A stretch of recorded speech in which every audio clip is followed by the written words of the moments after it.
over time, it's more about focusing on like what's the process and what's the mentality as you're in that space versus the individual outcome of any particular at bat or swing.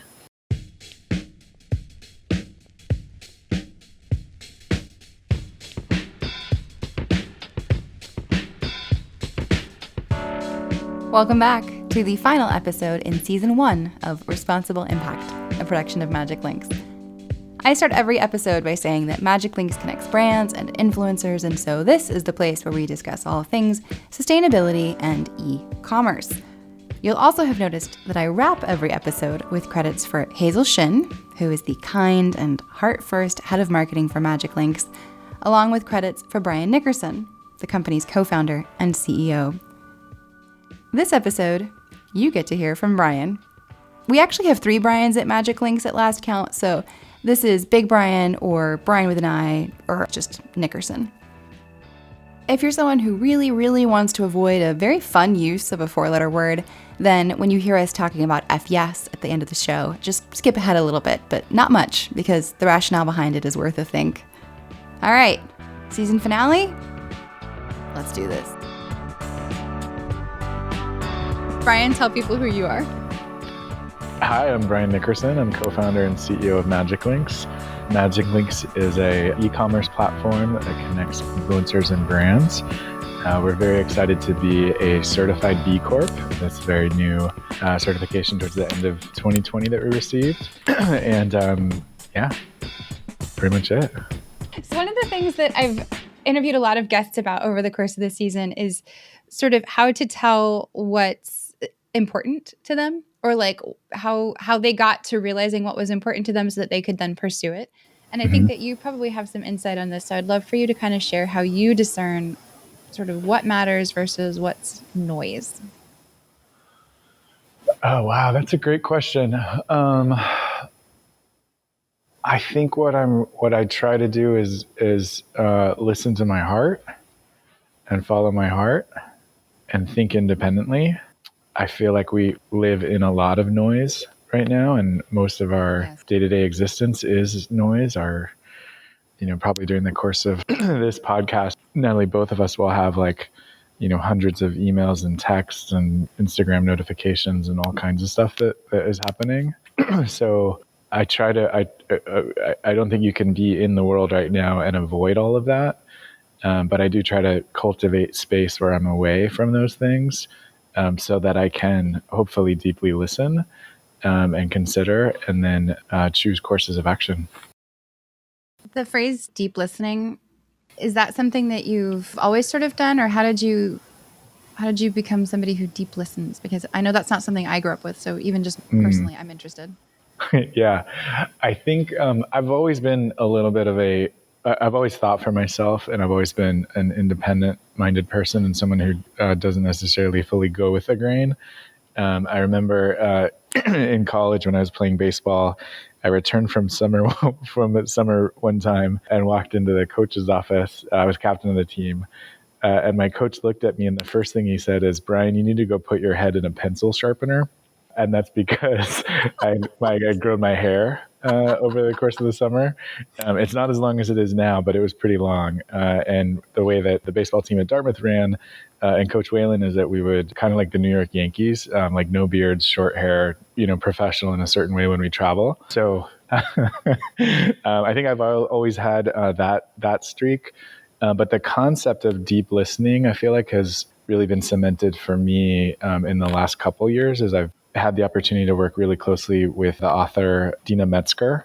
And that's one of the kind of key ways that she helps her community embody and help. And I think, also a path there is meditation for me, where I found that sitting in meditation and sitting in silence and kind of actively creating space to be and listen allows me to be more clear in the sort of day-to-day chaos that is the world right now. And then also in leading, a fast-growing startup where the time demands and kind of pressures from all kinds of different directions are can be sort of never-ending. Yeah, I can imagine. I know that even just in my part in MagicLinks, I'm like, okay, this can easily become a lot, and you're kind of at the center of all of it. So I kind of can't even imagine. I'm a little bit like morbidly curious what your inbox looks like, but I also don't know that I should actually ask to see. People, so I'll look at my phone right now. I have 97,589 unread emails.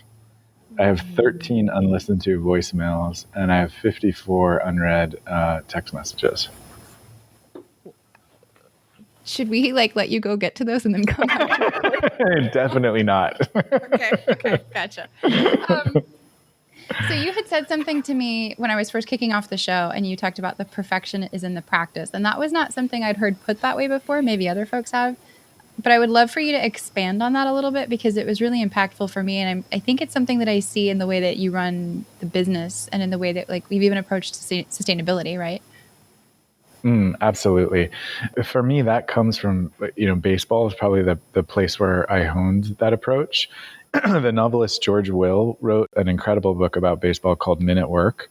And it talks about, baseball is a sport. There is a certain amount of kind of athletic giftedness that's a part of baseball. But baseball is also very much working on skills over and over again, and honing them to a very fine degree. So swinging a bat and hitting a baseball is about mechanics and timing and, really repeating a swing every day. I remember when I was young reading a story about kind of the way to make the major leagues is swing a bat 200 times every single day. And I wasn't able to quite swing a bat 200 times every single day, but a lot of days, most days. And that kind of continual tinkering and willingness to engage in the imperfection and in the in a baseball setting, it might be, how do I hit a curveball? And well, the way to hit a curveball is to go practice and hit, 10,000 curveballs. And after you've done that, then you're able to be at a level where you're much more proficient, certainly than the first time you try to hit a curveball. And so that's an approach I think that, I took in my athletic career and definitely translates into the day-to-day at MagicLinks. And also it's a piece of that also is being okay with failure and with things not being perfect. So in baseball, you can hit a line drive, you can hit the ball perfectly and still be out if you hit it right at someone. And you can also, hit it off the end of the bat, break the bat, but loop it over the infield and get a base hit. Over time, it's more about focusing on what's the process and what's the mentality as you're in that space versus the individual outcome of any particular at bat or swing.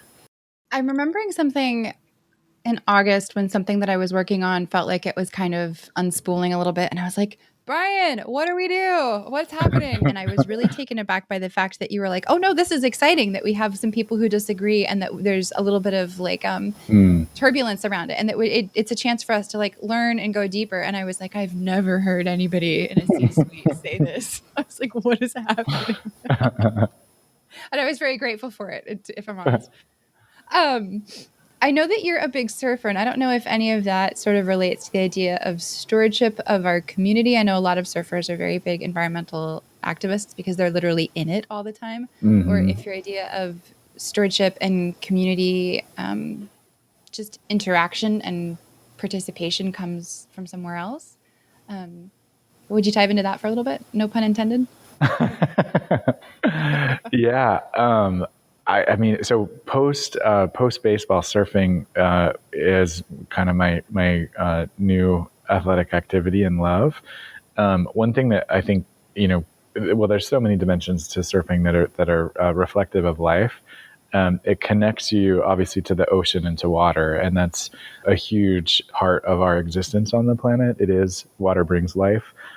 So to be in the ocean and to have a relationship with the ocean and a dance with the ocean that surfing is kind of one channel for is just an amazing part of my life. And then it also connects you to the seasons, connects you to the tides, the moon cycles, the wind, the rain, the animals in the ocean. I had a amazing surf session on Christmas Eve, actually, where in Manhattan Beach, I saw 2 seals right as I got in.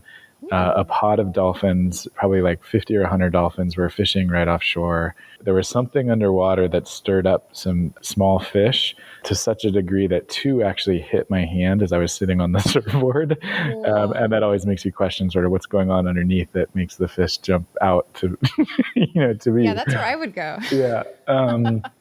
And then all kinds of, pelicans and white seabirds and seagulls and cormorants and just this whole all of these beautiful beings that surfing puts you in touch with, and you're in the water, in their element, playing with them. Yeah, I mean, that's a huge part of my day to day. And I think I'm a Pisces. So for me, when I'm in the water, it's home. So I have to I've learned in life that I am best when I cultivate my time and make sure that I get in the water, and do that on a very, as frequent a basis as I can. I'm sure that Dina's probably also had a really big impact. And I say this even just knowing some of the reading material that she has sort of introduced her group to. Mm-hmm. Would you be comfortable diving into your experience with Dina and that whole community? And just in terms of like how it's affected sustainability? Yeah, absolutely. So Dina Metzger is an author, I believe over 20 books. She's a healer. She's just a beautiful soul and holds space for an incredible community who are working on, some of the biggest challenges of our planet. So extinction is the focus of her work and communication and community right now. And it's laser focused as the threat to all life on the planet, based on the way that we as humans in this current form are are treating the planet. Yeah. So it's really big. It's hard. It's hard for me to explain the depths of what Dina means and what she does and how she creates community and helps raise awareness. But the titles of her books say a lot, right? Ruin and Beauty, La Negra y Blanca, Tree, Ghost River. That's just a smattering of hers. The Burden of Light. Just a number of books that I've had the opportunity to read in the last year. To give a sense of some of the work of members of her community do, there's a woman, Susan Erich, who runs a wild animal shelter and recovery shelter on the border of the Grand Tetons. And she will help find wild animals who either can't go back in the wild or maybe are on a kill list, or have been captured and are about to be killed, and rehabilitate them. And the focus on connecting with wild animals in their natural environment is something that's an experience we just today really don't have, especially in most parts of the United States. The chipmunk that you see down the block is an incredible being, but that's also different than a chipmunk out in the wild. That's kind of untouched by our current cities or that sort of structure of human society. This is a little bit of a tangent, but it's come to mind. There was this old poem. It was like a centuries old poem that was in a literature book that I read in high school. And it was saying that basically it was talking about Vietnam before it was called Vietnam. And it was talking about this wonderful bird that could speak with the speech of men. And that it was this wonderful thing to behold, and that they did to it what is always done to the wild and the intelligent and the beautiful, and that they took a cage with stout bars and locked it up inside. Yeah. And I think about that when I think about like these animals that have vast territories and that belong in them, and that really are not like, there's so much more to their life than what we intersect with. And yet we make these pretty radical decisions that determine their entire lives because they maybe infringe on a corner of ours. Completely. Which is in part, I mean, some of the work we do with Dina is the notion of the sort of hegemony of humans, and the notion that humans are the peak of everything. We carry that. We've invented that, and very few people question that. And I think in indigenous cultures, it's actually the opposite.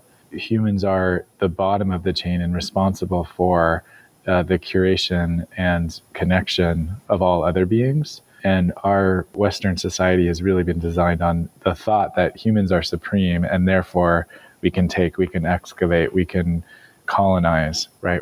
We should do all of these things. And who questions that? Who questions that in our society today? And I think it's a really important question to ask, especially, seeing where the planet is right now.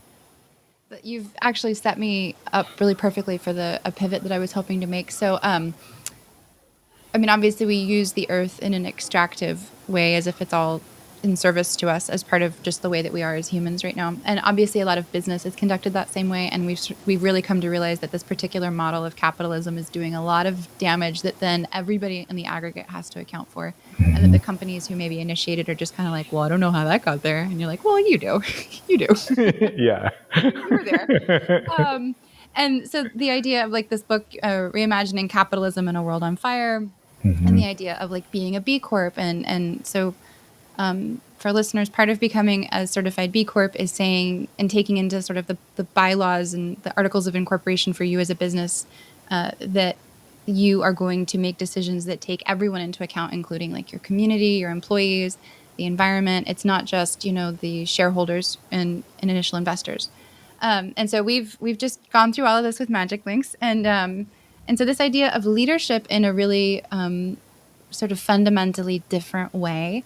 Did you ever, when you were growing up, did you ever imagine that was something that you would be doing? And how do you find, like, if you're in the room with somebody who's maybe a little bit hesitant or skeptical or just doesn't get it, like, how do you find yourself responding to that? Such a good question. And Natalie, I have to give you a shout out for all the work that you've done to help us become B Corp certified. It's amazing and a ton of work, and really, really, really appreciate the seeds of that path that you've helped to plant. The short answer is no. I could not have seen that this is where I would be now. And I'm not sure that I know where I'll be in 4 or 5 years from now. But a way that I've come to understand that more is one of the 19 ways that we work on with Dina, called the pathless path.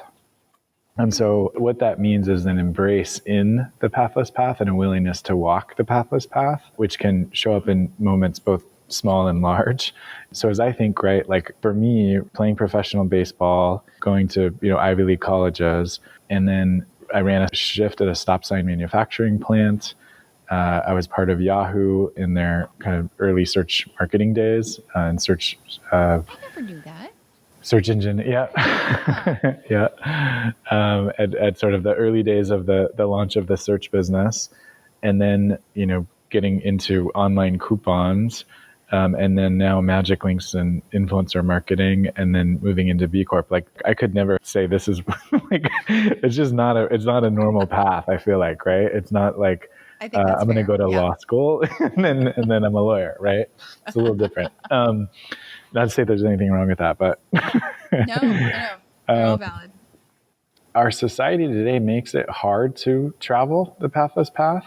You get questions, right? I remember when I was drafted by the Dodgers and made the decision to play professional baseball, that was different than a lot of my colleagues. And I remember also, having pushback, even from members of my family who are like, you've gotten this great education, you need to put that education to work. And they were fully supportive of me being a professional athlete, but it's also just such a different experience than in many ways what I had trained for. Mm-hmm. So there constantly are these pressures to like conform and to do something that the rest of society says is smart or is what other people have done or something. So I'm not saying I've waged those battles internally to make sure that I'm staying true to the path that I think that I should be walking. That's that deep listening, but it's challenging. Yeah. And I think, and I think, your question too is like how to explain that to people, and in particular with like MagicLinks and what we're doing and with B Corp. I mean, I think I seriously, now that I get out of bed every day, I've got a zest for life. I love I'm energized every single day by what I do. I don't always know exactly how things are going to unfold, but I know I'm like in each moment as best I can, like fully engaged. You're making this too easy for me, because my next question is with MagicLinks and e-commerce. I mean, I give like a quick intro at the top of the show saying, we connect brands and influencers in e-commerce. And so this is where we talk about all things sustainability in e-commerce, right? But MagicLinks is your brainchild. And it's also this place where you're working towards getting ready to ask partners, like inviting partners to think differently. And so when you say that like you're excited and you don't always know where each day is going to go, like take us more into like just everything MagicLinks and where you want to go with it, and do the thing. Yeah, I mean, I think one area I've recognized over time as an entrepreneur is that as I focus much more on vision and impact and much less on financials, it's a more opaque way of getting to returns and getting to bigger impact than like, so for example, early in my career, I thought like, how do you make money? And it was kind of like very limited to that sort of approach. And that also meant the impact that I was having was much more limited. And so as I've kind of challenged myself to think a lot more holistically and bigger, and maybe in terms of energy more than a specific dimension of energy like money is, the flow of impact and change is infinitely greater. And so, yeah, I mean, I think like one of the big things that we see in the retail space in particular is this question of, can retail itself have responsible impact? Can it get to zero impact? And that's a huge, huge question and a big freaking challenge. Yeah. And I think that is the time you were referring to earlier this year, Natalie, when Probably. right. And so that's the that's what really gets me excited is, yes, this is maybe an impossible challenge, but let's go spend our time there and let's start like tackling those challenges. And so one of the things that I'm really excited about with MagicLinks and bringing the awareness and B Corp is like a part of the journey to inspiring change and creating change and building change is I think of, many of the retail partners who are big in e-commerce are brands who have a business model that 20 years ago, 10 years ago, 100 years ago made sense in the way that the world was at that time. And the world is changing really fast. And I think one of the beautiful things about young people today, and really one of the beautiful things about the challenges that we're experiencing as a global society right now related to COVID, is that people are demanding change and they're demanding something different. And any retailer that is unable to figure out how to change and how to make their business models and practices more circular in nature, more sustainable in nature, have a much more responsible impact on the planet. If a retailer doesn't figure that out, they're gone. They will not exist. And that's like no question to me. And I think as responsible humans, we should make sure that they don't exist. Yeah. And the flip side of that is, well, how do you be a positive agent of change in that sort of impossible space? And I think it starts within. It starts with the daily actions that we have on an individual basis. It starts with the things that we can do at MagicLinks. And there's a saying of eat your own dog food, which is basically, that's a saying in product development, which basically means like, if you're building stuff, test it yourself before you give it to other people. We're trying to do that as MagicLinks. B Corp is just one manifestation of the ways that we challenge ourselves to make that change. And then also, how do we bring new partnerships, new ways of thinking, and use our relationships with creators who are the storytellers of today, who plant the seeds in consumers' minds about why and when and how they should make decisions, to have that with this sustainable lens, which is information that the world needs and is a direction I'm really excited about. Yeah. In terms of the role of creators and artists, since you brought them up, we know that supporting them matters and helping them be sort of independent voices matters. But for somebody who's maybe not familiar, you want to give a quick explanation for why supporting independent creators in media is so worthwhile? Yeah, such a great question. What I've observed is that the best storytellers and the people who are able to initiate change have something that they're very passionate about. And that's what they're talking about. That's what they're sharing. That's what they're creating content for. That's what they're writing about. That's the art that they're bringing into the world in whatever form or dimension that looks like. And it really starts with a core passion of something that needs to come through them and get out into the world. The traditional challenge, and we've been a part of this change, but the traditional challenge is at some point, as an artist, you also need to eat and live in the world. And therein has traditionally been the rub. There may be someone that can help create a business model, but it comes with potentially strings attached, right? It comes with a brand sponsorship and a brand wanting you to say something or do something that helps their brand. And I think, from our earliest days, one of the things that we've been focused on is putting the creators, the artists, at the center of the ecosystem that we're building. And that means that we help them with a large variety of opportunities of how and where they can connect. So they're not limited to one particular brand. I'm trying to think who I want to call out. They're not limited to like Amazon coming to them and saying, hey, we want you to like tell everyone to go shop at Amazon.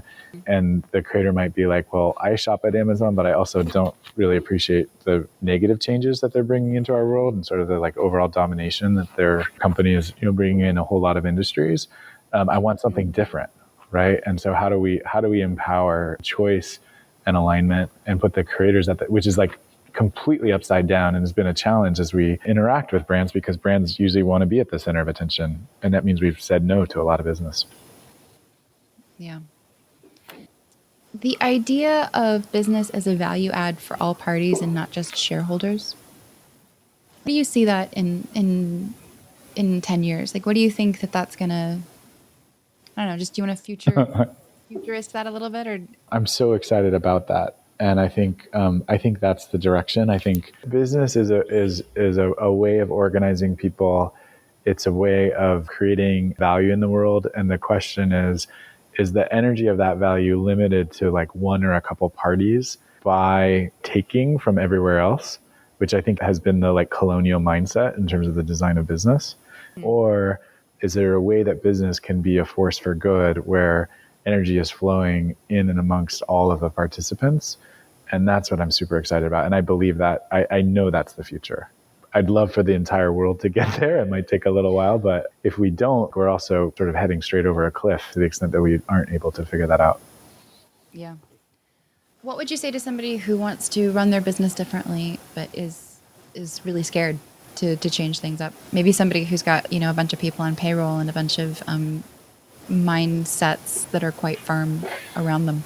Yeah, I think it's really hard. I think the any journey that's worth taking is usually hard. Unfortunately, yes. And it starts with the first step, right? And it starts with, I think this was also what we were talking about last summer, the enormity of climate change, right? If you take that, the enormity of climate change, what can any one person do? What can any one company do? Does reducing or eliminating single-use plastics, does that matter when there's, I don't know, tens of thousands or some number of tons, right? Cars on the road. Yeah. You name it. Like what does one individual's actions do? And I think it starts there. It starts with that belief of being the change that you want to see in the world, and making those small changes. And so I think that's, that was part of the consternation that I've, at times we faced, at MagicLinks, I faced that, myself and as a company is like, well, sure, if we're carbon negative, what does that actually mean? Like, we're tiny, but it's more than our actions. It's our stories. It's the way that we have to wrestle with those challenges of how do we become carbon negative? Who do we partner with to do that? What changes do we make on a day-to-day basis so that our footprint is much lighter? It's our wrestling through that gives us credibility in conversations with other partners to help inspire change that they can make as well. And so I think the core is really starting it. And then I think also, a big challenge is how do you start it, but truly embody it and not do it just for PR or just a sense of, hey, we're doing great. You'll see some retailers are like, they're communal narcissists. Oh, about totally. It, yeah. It's awful. Yeah. It's like, ugh. This T-shirt saved, 100,000 gallons of water. You're like, yeah, but a 7-year-old who's not getting an education said it, right? Yeah. Yeah, 100%. Yep. Yeah. Dare I ask if you have a 2021 word of the year? I do. I do.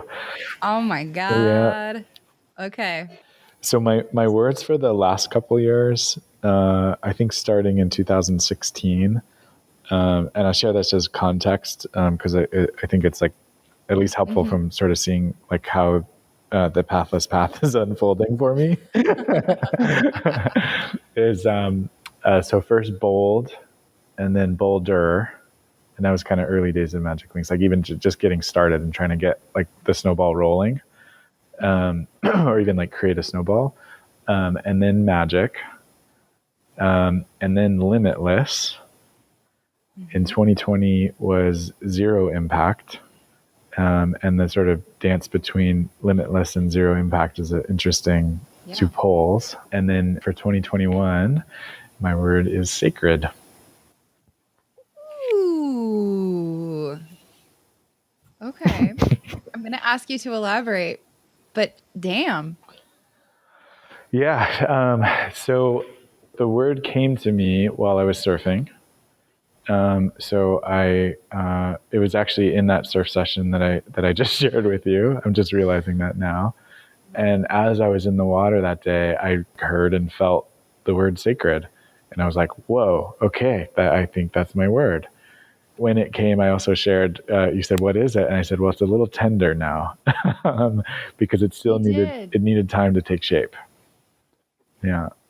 So the ways I'm thinking about sacred, and what's fun about this approach and like picking a word and having things unfold is I don't fully know where it's going to go. I had no idea where zero impact was going to go. And that turned into becoming B Corp certified as a company and having everyone in the company make a commitment to sustainability and a number of things that we've done. This show. Yeah, this show, right? Yeah. And things we've done to try to play our role in changing systemic racism, right? And all kinds of things. What I know right now is the planet is in a tender place. And the experience of COVID that has brought sort of all of us together across the globe as humans to go sit in our rooms on one hand and have a lot of fear, right, in terms of impacting our day-to-day. It's changed everything. And a profound sense that I have is that we have an opportunity to rebirth, and we are rebirthing. And that's a very sacred moment. And a piece of that for me is I don't want us to go back to where we were. I don't think that's the right way to think about what COVID has brought and what the other side of COVID looks like. For me, the way I would like to embrace it and the way I encourage others to embrace it is as a change and as a sacred moment to reimagine everything. And so I'm asking myself questions like, what do I hold sacred? What should I hold sacred? What should I have held sacred that I did not hold sacred? What does our society hold as sacred? When a sacred moment comes about, how do you honor it? I'm almost more filled with questions about sacred right now than I certainly don't profess to have many answers other than that just sense of this moment in time being an important one. In the MagicLinks office, we have, I think, 15 trees in our space, or a variety of different plants and trees. And one is a beautiful, large, grandfatherly San Pedro cactus. In, I think, October, it was either October or November, the cactus started to bloom. And this particular cactus, the San Pedro, the flowers bloom only on the full moon and only at night and only once. I think there were 5 beautiful flowers that ended up blooming on the cactus. And it was over a period of, I don't know, a week or so that they each bloomed. But each one opened once at night after sunset and when it's completely dark. Then the flower starts to open. It reaches its kind of peak openness in the middle of the night, and then it closes back up before sunrise. We're surrounded by those moments in nature all the time. And how often do we actually see them and recognize them? Yeah, it's true. So in terms of evolving as people, evolving as a planet and as a society, and specifically as it applies to like your leadership position and changing while you're a leader and people are looking to you, what is that like? How have you navigated that? Oh my gosh, that's so challenging. every single day. I think one is just an acknowledgement and a day-to-day, like that needs to be a part of who I am, and that is the journey. And so a big area where I'm working on myself right now is, MagicLinks as a company has grown so much, and our team has grown so much that we're kind of in the early days when I needed to do everything. Now my job is much more about nurturing and growing other leaders. and finding out how to step away and how to let go of a lot of things and empower other people to take new ownership and grow and develop. And that means I need to be developing. So one, really tangible way that I do this, there's sort of a approach to leadership that's like leaders eat last, which is in part to say, I'm not going to ask anyone to do something that I am not willing to jump into myself. And so as we go through different diagnostic tools and feedback and ways in which there's change, I'm front and center on those and do those publicly with our team and ask leaders on the team to do the same thing. We're certainly not perfect, but it's a way that, even right now, we just completed a 360 assessment of feedback for 3 leaders in kind of this first round, myself included. And so as CEO and founder, I could say, okay, well, the team needs to do that. And then I'll tell you what to do, which is sort of a different approach than like, let me, try to be vulnerable and ask for feedback and ask for, the same, put myself through the same thing that I'm asking other leaders on my team to do. And I think that's at least one way that I try to do that. So, and I think actually this question might now be a little bit redundant given all of the stuff we've talked about, but it's in queue, so screw it. You're sitting in a rocking chair. You're on a porch and you're old, and you're looking back. What does success look like to you? This is a hard one because, my grandfather and my grandmother on my dad's side, like I remember my grandfather, in his 80s still had an office and would go in to work just to stay sharp, to be doing things and be active in the world and be engaged.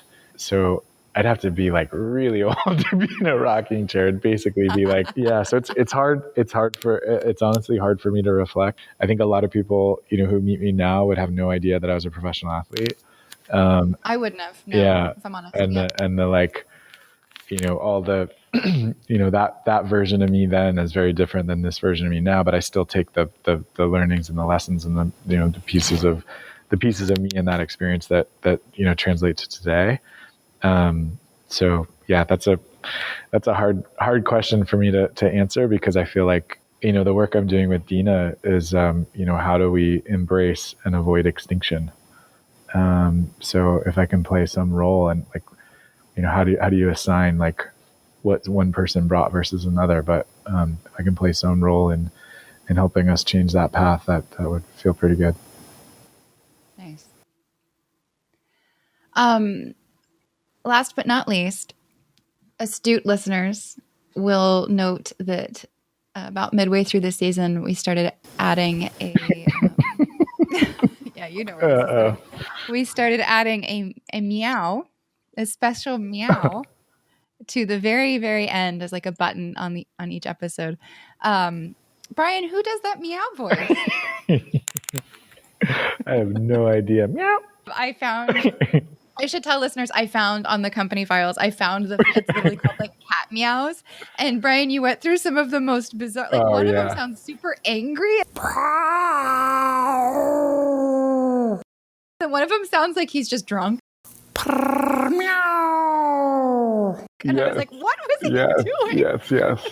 The folders on our shared drive are like team all hands, like marketing plan, right? Like brand relationships, financial strategy, cat meows, board of directors, like, yeah. And then there's the do not open where I tried to rickroll everybody. I thought for sure if I called it do not open, everybody would be in there like white on rice. But no, they like respected it. I couldn't believe it. Yeah.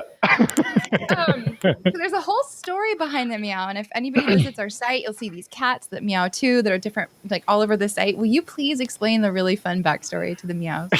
Meow. That one. It's that meow. This was so fun. So back playing baseball at Dartmouth, baseball players will know this, but basically there's a thing called pitcher's fielding practice, where as a team you practice the pitcher's fielding the ball, and it's always a disaster. I say this as like a shortstop and third baseman. So as an infielder, whenever the pitchers get involved, it's just like, oh no, it's not going to be fun. And the pitchers always think they're doing a great job, but they aren't. It's not good. So we had one of our pitchers on the team, Matt Tarver Walquist. We called him Tita, was like 6'4" lefty from Texas. And he was not the most agile person on the team. And so during pitchers fielding practice one day, the coach hits a really hard ball to field, and T-Dub at 6'4" jumps, makes the most athletic jumping, like fully outstretched, fingertips up in the air as hard as they can go, catches the ball, lands, turns around, and throws a perfect strike to first base. Jeez. And the whole team was like, where did that come from? And this is all playing out over the course of about like 4 seconds, right? Wow. So he does that. The coach says, T-Dub, you big jungle cat, you. And everyone's starting to laugh at that. And our catcher, without missing a beat at all, says, meow. And the whole team basically like fell to the ground laughing. Like what a moment. Oh, it's every time I hear this story, it gets better and better. And not because you're exaggerating, like it's just that fun. So now when we say meow, what does it mean in the MagicLinks office? It's everything. We might be happy. We might be trying to find someone's dog and see if the dog will pay attention and just test the meow. I think one of the funnest uses of the meow is when someone does something wrong. Someone might be walking and they slip a little bit, right? Meow. Or someone. The classic one right now is someone. You're on a Zoom call and someone starts talking. They're on mute and it's like meow. It's just kind of an ubiquitous sound that is kind of fun. It kind of works. It's the Swiss Army knife of one syllable. Yes. Things. Yes. So much can be said with a meow. Noted. Is there anything else? I mean, this is really your episode. So is there anything else that you want to dive into or bring up or that you think is pertinent? If it seems related or not, doesn't matter. Oh, great question. I don't think so. I have one last one for you. Okay. This show, when I pitched the idea to you and Hazel, I was like, I mean, this feels like I'm throwing spaghetti at the wall. I think they might like it, but I don't really know. I don't know of anybody else or any other companies who've taken up something that felt in touch with, but not in step with their core business as a thing to invest time and resources and attention into. And you guys took I think 0.4 seconds to be like, jump back on the call. That's right. And and you were like, do it. And I was like, wait, really? What? Okay. Right. And it was in May and it was like COVID was just becoming it was really gaining steam. And I was like, what is happening? I'm going to do it. But will you please talk through your thinking and your heart space and your head space on that? Because I think that the coolness of that and the openness of that is something that I want other people to understand so that they can do it in their own lives. Because it's turned out to be such a wonderful gift. Oh my gosh. I'm remembering that phone call. So listeners can know, in May, Natalie, I think at first you were doing a lot of writing, right? Yeah. Mm-hmm. Natalie's doing a lot of writing and a whole bunch of different dimensions, and some of it just copywriting it. Some of it was early interest articles that are around what's now turned into the show. And you came, and I think as we entered the call, you were like, I've got a crazy idea today. So I want to pitch something to you, but you don't have to say anything, and let me go there. So, and then you went straight into your pitch, and then you're like, that's it, I'm done. Let me know. And so I had made the conscious decision to not put any bells or whistles on it because I was so worried that if I souped it up for more than maybe I could have delivered, that I was going to have sold you on something I couldn't do. And so I was very restrained, and I was like, I know I can do this. I don't think I can do that. And just do what you want. Yeah. And then you signed off for a minute, and I think Hazel and I talked, and it was not long. It was probably about 4 minutes that we called you back and said yep, let's do it. Where and how does that decision come about? I mean, I think one thing that really excites me is helping people pursue their passions and helping give people a platform for growth and development. This was an area that was nascent for us at the time, but definitely one that I wanted to explore. And I think, so listeners may not know that Natalie and I met actually through Dina Metzger's community.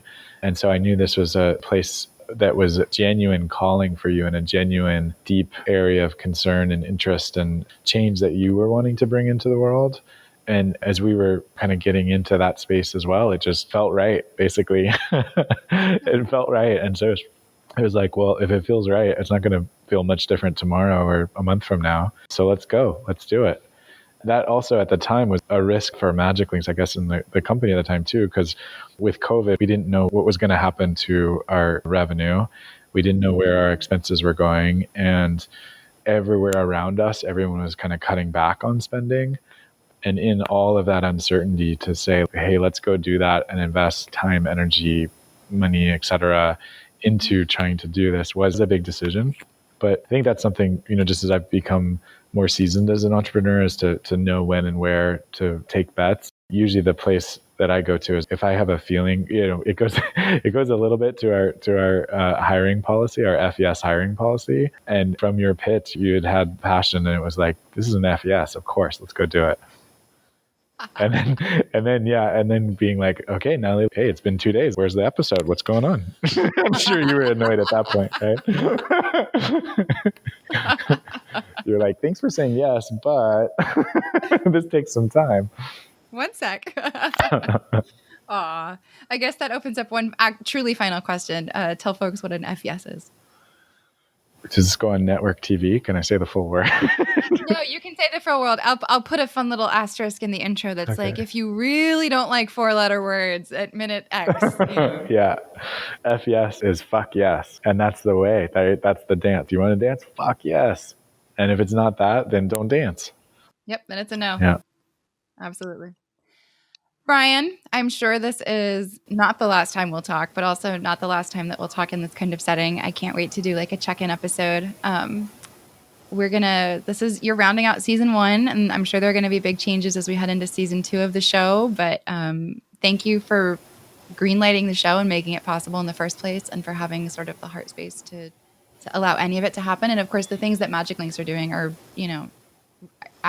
I'm not saying this because I work with MagicLinks. I think even as an outsider, I would be like, wow, they're really like way ahead of the pack, leagues ahead of what other folks in the same space are doing. And I think the way you're doing it is going to lead to more good innovation, and it leaves room for so much goodness. And, I think we all know what it's like to be in a space where that's not the case. So thank you. And here's to the things that are good and sacred, and to 2021. And yeah, 100%. And I have to, Natalie, I want to also, thank you and honor you because, taking the risk to come join our little, outfit of misfits, and then pitch this idea, and just, you've had a huge impact on the company in a short period of time, and really appreciate everything you've done. And this podcast, right, going from an idea to, is this episode 15, 16? No,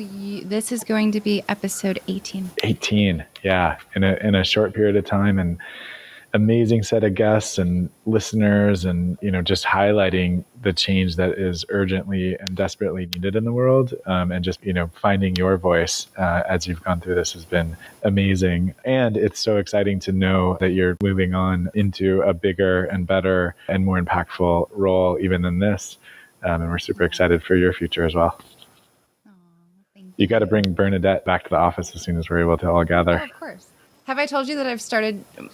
Listeners won't know this, but my dog is very striped. I've started using the zebra emoji for her, and Brian, nobody has questioned what I meant when I did it. They were like, yep, oh my that's gosh, Bernie. yes. Yes. Completely. I've been so grateful for my time with MagicLinks and for the chance to bring this show to life. I hope it's helped connect you to interesting voices and ideas, and most of all, that it's inspired you to take ownership of the places in your world where you can affect change. That's not meant as a platitude, it's more of an honest statement of fact. Each of us has a role to play. We are each responsible for our impact. Be sure you're still subscribed to the show so that when my colleagues work their magic with season 2, you'll be in the know. Of course, before I roll the cat meow, some housekeeping. Credits this episode go to every single past guest, like, duh, absolutely. To Bernadette, who waited patiently without chew toys while I recorded. To Davin Lawrence, Chloe Castiglione, and Dylan LaBelle, whose technical and equipment support were a complete godsend. To my sister Morgan, who unfailingly called after each new episode was released to be supportive and say how much she liked the show. Thanks, Momo. To Janet Cowan, the in-house fan club president. Autumn Collins, who designed the episode art and just is generally a gem. To the entire MagicLinks crew, you are a remarkable combination of talent and personalities, and frankly, you're all heathens. I thank you for it. To Hazel Shin for feedback that made the show better, and for letting me in the doors to begin with. To Sharon Simone for introducing me to Dina Metzger and thus Brian Nickerson, and to Brian for all the things you just heard. All right, gang. Till we meet again, I'm Natalie, and I'm out.